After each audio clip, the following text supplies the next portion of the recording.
Cell faith यानी cell का भाग्य। किसी भी सेल का उसका फेथ जो होता है वो उस सेल की जो है डेस्टिनी होती है, यानी वो सेल जो है अपना फ्यूचर कैसे बनाएगी, यानी कि फ्यूचर में किस सेल का फॉर्मेशन करेगी, उसका जो रिजल्ट है वो उस सेल का जो है सेल फेथ कहलाता है।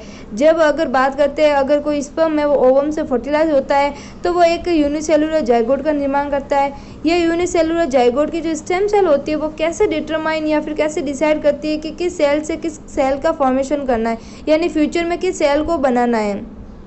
जाइगोट की जो स्टेम सेल होती है वो आरबीसी का निर्माण भी करती है, न्यूरॉन बॉडी का फॉर्मेशन भी करती है, मसल सेल, इनके अलावा जो और भी सेल्स प्रेजेंट रहती है उन सभी का फॉर्मेशन जाइगोटिक सेल से होता है। लेकिन ये सभी सेल जो एक दूसरे से डिफरेंट है, लेकिन इनका ओरिजिन जो है वो एक ही जाइगोटिक सेल से हुआ है। तो कोई भी सेल जो है वो कैसे डिसाइड करती है वो, और या फिर कैसे जो है डिफ्रेंशिएट होती है वो डिफरेंट सेल टाइप में, कैसे जो है डिफरेंट सेल टाइप का फॉर्मेशन करती है, तो हम उसको समझते हैं। हमने एक जाइगोट के जो है डिफरेंट सेल टाइप फॉर्मेशन को देखा, जिसमें हमने देखा कि कैसे हम जो है एक जाइगोट के किसी पार्ट को लेबल करते हैं, उसमें जो है न्यू फॉर्मेशन को, न्यू सेल फॉर्मेशन को देखते हैं। फिर हम एक जाइगोट लेते हैं इसमें, और इस जाइगोट की जो ब्लास्टोमेन स्टेज है, कई सारे डिवीजन के बाद जो ये स्टेज बनी है मोरुला से पहले की स्टेज होती है, और इस स्टेज में ब्लास्टोमियर स्टेज में हम इस सेल को जो है लेबलिंग कर देते हैं रेड मार्क से, और इस सेल के जो है आगे जाके फ्यूचर को देखते हैं कि फ्यूचर में वो इस सेल क्या बना रही है, फ्यूचर में किस सेल को फॉर्मेशन के लिए अपने आप को आगे डिवाइड कर रही है। तो यानी कि सेल डिफ्रेंशिएट किस सेल में हो रही है, यानी कि अगर ये मसल सेल है तो ये यानी कि मेसोडर्म सेल है तो ये आगे जाके मसल सेल का फॉर्मेशन करेगी।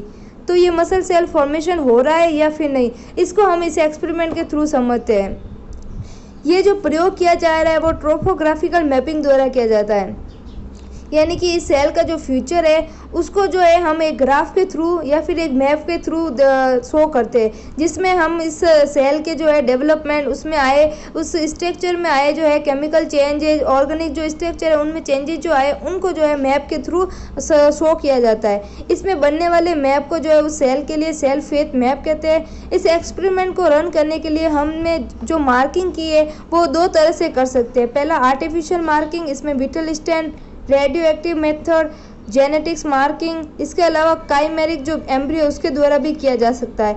जो सेकंड है वो है नेचुरल मार्किंग, इसमें हम डायरेक्ट ऑब्जर्वेशन करते हैं। ये जो प्रोसेस हमने रन किया इसी के दौरान होने वाले ऑब्जर्वेशन को देखा जाता है कि सेल कैसे कैसे जो है वो अपने अंदर परिवर्तन ला रही है, उसको जो है डायरेक्ट ऑब्जर्वेशन उसी समय कर दिया जाता है। तो आज हमने जो है सेल फेथ और सेल फेथ मैप के बारे में पढ़ा।